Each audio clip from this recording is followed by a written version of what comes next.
Deus sempre defende os seus. Creia nisso e ore por isso. Diante do que estava passando, dos medos, das lutas e opressões que o cercavam, Davi precisava ser defendido por alguém, pois por suas forças nada mais ele poderia fazer. Ele estava ansioso, angustiado e tenso com a situação, e por isso recorreu a Deus em oração sincera, e aquilo trouxe-lhe uma paz por meio da segurança de viver amparado pelos braços do Pai. Enquanto fugia de Absalão, ele sabia que Deus sempre defende os seus, independente do que esteja acontecendo conosco. Deus sequer descansa, dorme ou cochila quando o assunto for cuidar de seus filhos, exatamente como nos ensina um dos salmos dos degraus. A confiança de Davi foi aumentando à medida que ele, em oração, reconhecia que o julgamento de Deus é justo e se aplica a todas as pessoas, aos maus e aos bons. Deus não deixa o ímpio passar impune, e muito menos seus filhos, sem um tratamento digno e abençoador diante do que estejam enfrentando. Deus defende seus filhos, inclusive contra as alegações mentirosas e maldosas que fazem contra eles. Por essas e outras lições bíblicas, não podemos cogitar se vingar de quem nos prejudica, pois só Deus tem esse direito. Paulo ensinou isso bem pedagogicamente aos romanos, quando lhes disse: Amados, jamais procurai vingar-vos a vós mesmos, mas entregai a ira a Deus, pois está escrito: Minha é a vingança, eu retribuirei, declarou o Senhor. Ao contrário, se o teu inimigo tiver fome, dá-lhe de comer. Se tiver sede, dá-lhe de beber. Porquanto agindo assim, amontoarás brasas vivas sobre a cabeça dele. Jamais te entregues ao mal como vencido, mas vence o mal com o bem. Ele aprendeu aquilo diretamente de Jesus e por isso convocou seus seguidores a serem seus imitadores. Não devemos confiar nossa segurança a nenhum ser humano ou a alguma instituição, mas a Deus. Só a proteção dada por Ele é totalmente eficaz e tem o poder de fazer com que descansemos em segurança. O rei de Israel confiou nesta verdade e, inspirado por Deus, registrou por escrito em forma de poesia cantada a oração que havia derramado diante do Senhor. Eis o Salmo 7. Graças a Deus ela chegou até nós. O contexto por detrás do que Davi estava narrando possivelmente tem a relação com um momento bem especial na sua vida, em que Simei, integrante da família de Saul, predecessor do trono real, o amaldiçoava publicamente. O profeta Samuel registrou que, chegando o rei Davi a Baurim, um homem do clã da família de Saul, chamado Simei, filho de Gera, saiu da cidade proferindo maldições contra ele. Ele atirava pedras em Davi e em todos os conselheiros do rei, embora todo o exército e a guarda de elite estivessem à direita e à esquerda de Davi. Enquanto amaldiçoava, Simei dizia: saia daqui, assassino, bandido. O Senhor retribuiu a você todo o sangue derramado na família de Saul, em cujo lugar você reinou. O Senhor entregou o reino nas mãos de seu filho Absalão. Você está arruinado porque é um assassino. Então Abissai, filho de Zeruia, disse ao rei: por que esse cão morto amaldiçoa o rei, meu senhor? Permite que eu lhe corte a cabeça. Mas o rei disse: que é que vocês têm com isso, filhos de Zeruia? Ele me amaldiçoa porque o Senhor lhe disse que amaldiçoasse Davi. Portanto, quem poderá questioná-lo? Disse então Davi a Abissai e a todos os seus conselheiros: até meu filho, sangue do meu sangue, procura matar-me. Quanto mais este benjamita, deixem-no em paz, que amaldiçoe, pois foi o que o Senhor lhe mandou fazer. Talvez o Senhor considere a minha aflição e me retribua com o bem a maldição que hoje recebo. O tempo provou que Davi estava certo, e sua atitude piedosa de perdão levou aquele homem a se arrepender. O mesmo Samuel registrou um marcante evento dizendo: Simei, filho de Gera, atravessou o Jordão, prostrou-se perante o rei e lhe disse: que o meu Senhor não leve em conta o meu crime, e que não te lembres do mal que o teu servo cometeu no dia em que o rei, meu Senhor, saiu de Jerusalém. Que o rei não pense mais nisso. Eu, teu servo, reconheço que pequei. Quais são suas atitudes quando você é afrontado, perseguido e injustiçado? As de Davi, nós sabemos. Ele era um homem bem-aventurado, que sabia encontrar alegria em meio às lutas, exatamente como Jesus veio a ensinar séculos depois no Sermão do Monte. Bem-aventurados serão vocês, quando por minha causa os insultarem, perseguirem e levantarem todo tipo de calúnia contra vocês. Alegrem-se e regozijem-se, porque grande é a recompensa de vocês nos céus. Não custa lembrar que os salmos são remédios para a nossa alma.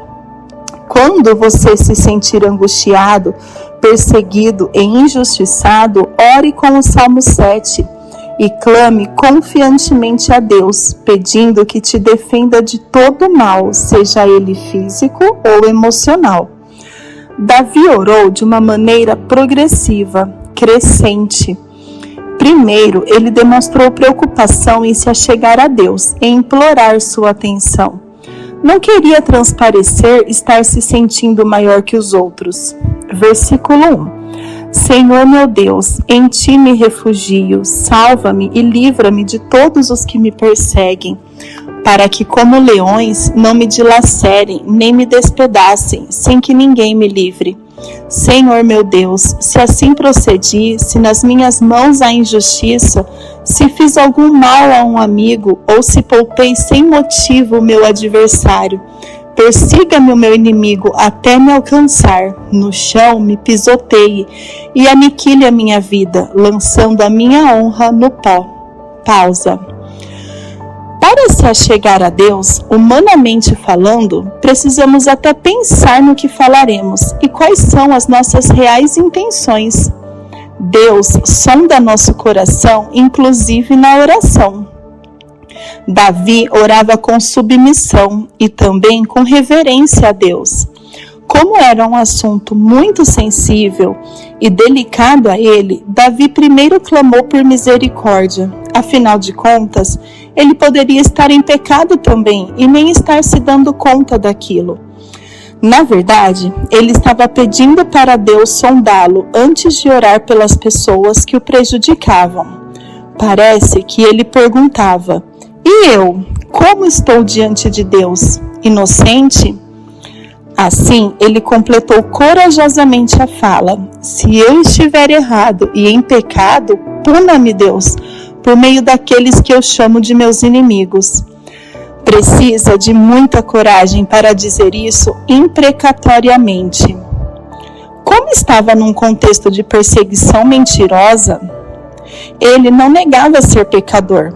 Contudo, suas falas são verdadeiros protestos, afirmando ser inocente, pelo menos daquilo que falavam contra si.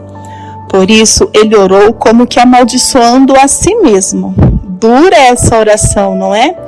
Por isso, ele a encerrou refletindo e dizendo: Selá. Ou seja, só depois de repetir esse trecho, chorar e meditar muito nele, Davi respirou fundo e conseguiu prosseguir. Depois disso, ele apresentou sua defesa a Deus, dizendo, versículo 6, Levanta-te, Senhor, na tua ira, ergue-te contra o furor dos meus adversários. Desperta-te, meu Deus, ordena a justiça. Reúnam-se os povos ao teu redor, das alturas reina sobre eles. O Senhor é quem julga os povos. Julga-me, Senhor, conforme a minha justiça, conforme a minha integridade. Deus justo, que sondas as mentes e os corações, dá fim à maldade dos ímpios e ao justo dá segurança. O meu escudo está nas mãos de Deus, que salva o reto de coração. Deus é um juiz justo, um Deus que manifesta cada dia o seu furor. Se o homem não se arrepende, Deus afia sua espada, arma o seu arco e o aponta. Prepara suas armas mortais e faz de suas setas flechas flamejantes. Davi se defendeu não a Deus, mas com Deus. Inclusive, ele começou a oração invocando o tradicional grito de guerra: levanta-te, não mandando, mas implorando. Ele pediu o julgamento de Deus com relação aos erros que o acusavam, mas que sabia ele não os ter cometido.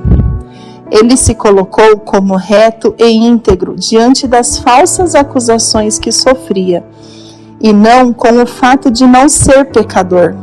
Clamou, reconhecendo que Deus é quem sonda as mentes e os corações. Logo, não pode ser enganado pelos nossos lábios, e por isso se colocou à disposição para ser sondado por Deus. Ou seja, ter a vida passada a limpo pelo criterioso filtro divino. Deus é apresentado como um juiz em forma de guerreiro no combate, que faz justiça por meio das armas que possui. Ele completou seu raciocínio reconhecendo que há uma espécie de princípio de retribuição para aqueles que fazem ou intentam o mal. Mais ora, menos ora, eles são alcançados pela fatura de seus próprios pecados. Por isso, orou dizendo, versículo 14, quem gera a maldade concebe sofrimento e dá à luz a desilusão. Quem cava um buraco e o aprofunda, cairá nessa armadilha que fez. Sua maldade se voltará contra ele, sua violência cairá sobre a sua própria cabeça.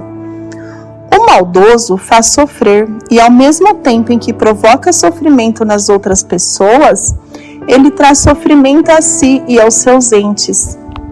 Que Deus tenha piedade deles, para que se convertam de seus maus caminhos. Caso se arrependessem, Deus mudaria a sorte deles, como faz com cada um de nós hoje. Aquilo não era novidade para aquele povo. Jeremias já havia dito que, e se o meu povo, que se chama pelo meu nome, se humilhar e orar e buscar a minha face e se converter dos seus maus caminhos, então eu ouvirei dos céus e perdoarei os seus pecados e sararei a sua terra. Se você é uma pessoa má, mesmo inconscientemente, e se deseja o mal dos outros, e até pratica maldade contra o próximo, Deus está pronto a te perdoar e jogar os seus pecados no mar do esquecimento, como fez a Davi e a alguns de seus inimigos, o que foi visto no caso de Simei. Os profetas já sabiam e anunciaram essa verdade. Quem, ó Deus, é semelhante a ti, que perdoas a iniquidade e que te esqueces da rebelião do restante da tua herança? Ó Senhor, não retenha a sua ira para sempre, porque tem prazer na benignidade. Tornará a apiedar-se de nós, subjugará as nossas iniquidades e lançará todos os nossos pecados nas profundezas do mar. Profetizando sobre a libertação do remanescente judeu da Babilônia, o profeta Isaías também escreveu sobre a grandeza da misericórdia e a benignidade do perdão de Deus da seguinte forma: eu mesmo sou o que apaga as suas transgressões, por amor de mim, e dos teus pecados me não lembro.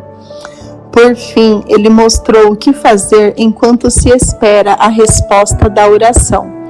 Versículo 17. Darei graças ao Senhor por sua justiça, ao nome do Senhor Altíssimo cantarei louvores. Enquanto aguardamos as respostas de Deus, demorem o tempo que demorarem, qual deve ser a nossa atitude? Agradecer pelo que Ele é e não pelo que Ele faz. A melhor maneira de agradecer é entoando louvores. Louvar, conforme o dicionário, significa ato de louvar, de exaltar e glorificar algo ou alguém. Exaltação, glorificação, expressão de enaltação, ação de elogiar, enaltecer as boas qualidades ou feitos de alguém. Elogio, homenagem que se presta a algo ou alguém. Expressão de agradecimento, gratidão. Ore pedindo para ser protegido por meio da ação de defesa divina. E enquanto espera, não se esqueça de louvar, de agradecer e de reconhecer quem é o Deus que te protege, simplesmente de tudo, inclusive de você mesmo. Deus sempre defende os seus. Ore por isso.